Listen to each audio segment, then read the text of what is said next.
श्रावण मास के शुक्ल पक्ष की एकादशी को पवित्र एकादशी के रूप में मनाते हैं। धर्म ग्रंथों के अनुसार इस व्रत की कथा सुनने से वाजपेयी यज्ञ का फल प्राप्त होता है। पवित्र एकादशी के महत्व को भगवान श्री कृष्ण ने धर्मराज युधिष्ठिर से कहा था।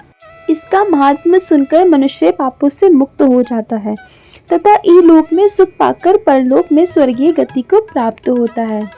तो आइए पवित्र एकादशी की कथा को श्रवण करते हैं। प्राचीन काल की बात है, द्वापर युग के प्रारंभ का समय था। माहिष्मतीपुर में राजा अपने राज्य का पालन करते थे, किंतु उन्हें कोई भी पुत्र नहीं था, इसलिए वह राजा उन्हें सुखदायी नहीं प्रतीत होता था। अपनी अवस्था देख राजा को बहुत ही चिंता हुई। उन्होंने प्रजा वर्ग में बैठकर इस प्रकार कहा, प्रजाजनों, इस जन्म में मुझे कोई पातक नहीं हुआ। मैंने अपने खजाने में अन्याय से कमाया हुआ धन भी नहीं जमा किया। ब्राह्मणों और देवताओं का धन भी मैंने कभी नहीं लिया। पुत्रवत प्रजा का पालन किया है, धर्म से पृथ्वी पर अधिकार जमाया है और सदैव दुष्टों को दंड दिया है, चाहे वे बंधु और पुत्र के समान ही क्यों न रहें। शिष्ट पुत्रों का सदा सम्मान किया और किसी से द्वेष का पात्र नहीं समझा। फिर क्या कारण है जो मेरे घर आज तक पुत्र उत्पन्न नहीं हुआ? आप लोग इसका विचार करें। राजा के ये वचन सुनकर प्रजा और पुरोहितों के साथ ब्राह्मणों ने उनके हित का विचार करके गहन वन में प्रवेश किया। राजा का कल्याण चाहने वाले सभी लोग इधर उधर घूमकर ऋषि सेवित आश्रमों की तलाश करने लगे। इतने में उन्हें मुनि श्रेष्ठ लोमश जी के दर्शन हुए। लोमश जी धर्म के संपूर्ण शास्त्रों के विशिष्ट विद्वान, दीर्घायु और महात्मा है। उनका शरीर लोम से भरा हुआ है। वे ब्रह्मा जी के समान तेजस्वी हैं। एक एक कल्प बीतने पर उनके शरीर का एक एक लोम विशीर्ण होता है, टूटकर गिरता है, इसलिए उनका नाम लोमश हुआ। महामुनि तीनों कालों की बातें जानते हैं। उन्हें देखकर सब लोग को बहुत ही हर्ष हुआ। लोगों को अपने निकट आया देख लोमश जी ने पूछा कि तुम लोग किस लिए यहाँ आए हो?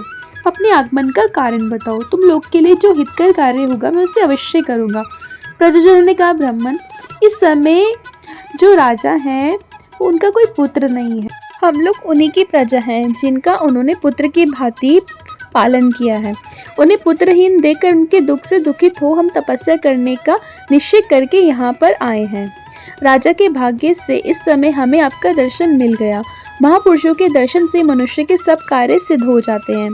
अब हमें उस उपाय का उपदेश कीजिए जिससे राजा का पुत्र की प्राप्ति हो। उनकी बात सुनकर महिषी लोमश जी 2 घड़ी के लिए ध्यान मग्न हो गए। तत्पश्चात राजा के प्राचीन जन्म का जानकर उन्होंने कहा कि प्रजावर सुनो, राजा पूर्व जन्म में मनुष्यों को चूसने वाला धनहीन वैश्य था। वह वैश्य गांव-गांव घूमकर व्यापार किया करता था। एक दिन ज्येष्ठ के शुक्ल पक्ष की 10वीं तिथि को जब सूर्य तप रहा था, वह किसी गांव की सीमा में एक जलाशय पर पहुंचा। वैश्य ने वहां जल पीने का विचार किया और उस जलाशय के पास एक गौ माता भी आ गई।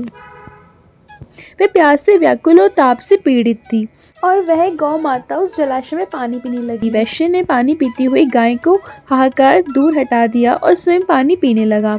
उसी पाप कर्म के कारण राजा इस समय पुत्रहीन हुए हैं और किसी जन के पुण्य से इन्हें निष्कंटक राज्य की प्राप्ति हुई है। प्रजाजनों ने कहा, मुनि, पुराणों में उल्लेख है कि प्रायश्चित रूप पुण्य से पापों का नाश होता है। ऐसे पुण्य कर्म का उपदेश कीजिए जिससे आप उस पाप का नाश हो जाए। तो लोमश जी बोले, प्रजाजनों, श्रावण मास के शुक्ल पक्ष में जो एकादशी होती है वह पवित्रता एकादशी के नाम से विख्यात है। वह मनोवांछित फल प्रदान करने वाली है। तुम लोग उसी का व्रत करो।